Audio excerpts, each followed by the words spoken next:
Jen Bautista, welcome to the bottom line. Thank you. Maraming salamat. It's nice to see you again. Oo nga eh. Sabi nga namin, the last time you were here, engaged. Ngayon may twins ka na. Oo, they turned 1 last week, boy. Wow. They're such a joy. Paano ka nabago? Ng marriage, ng mga babies? Madami. I think I am more compassionate now. Iba, boy, pag kami mga anak ka na, may asawa ka, pati yung household, parang I became totally more compassionate to people. Len, itong trabaho mo bilang spokesperson ni President Gloria, ito ba'y may bayad ka? Ito ba'y may sweldo ito? Ito ba'y, is this a formal position? Or ito ba'y nangyari na lamang? Actually, ako po officially ang chief of staff niya sa office sa Congress. So, meron po kaming sweldo doon, yung highest plantilla position sa office ng isang kongresista, parang director level.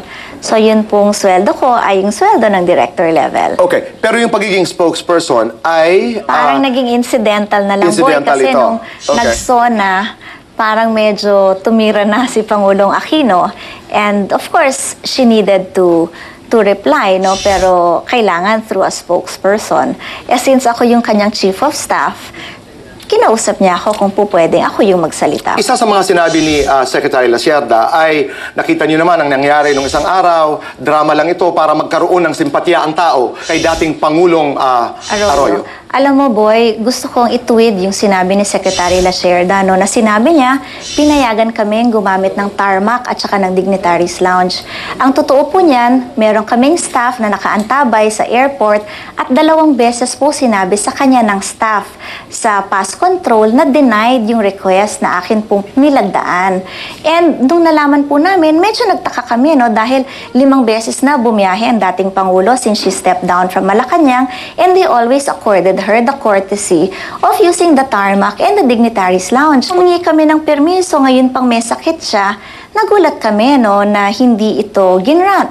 Pero boy, nung nakikita na nilang nagkakagulo sa harap, biglang tinawag ako, sabi, "Ma'am, kunin nyo yung pass nyo, nandoon ho, bakit hindi nyo kinukuha?" So sabi ko sa staff namin, "Oh, meron pala tayong passes, ba't hindi nyo kunin?" Alam mo boy, pagbaba, saka pa lang sila nagsimulang mag-print. Tapos tinanong, "Ba't ngayon nyo lang ginagawa? Sabi nyo kanina hindi approve." Kabababa lang po ng orders na pwede namin kayo gawan ng passes. Yun ang kwento, boy. Okay, puntahan natin yung statement na drama para makakuha ng simpatya ang dating Pangulong Arroyo. Alam mo, boy, kung pinadaan kami, ang gusto namin talaga sa tarmac, diretso sa Dignitaries Lounge. Ayaw namin sanang sumabak siya sa ganong crowd because she's also prone to infections, her immune system is down. Ang dami-dami ng tao. We wouldn't wanted her to go through that crowd, but we were left with no choice. Okay, puntahan ko yan. Do you need sympathy from the public? Not really.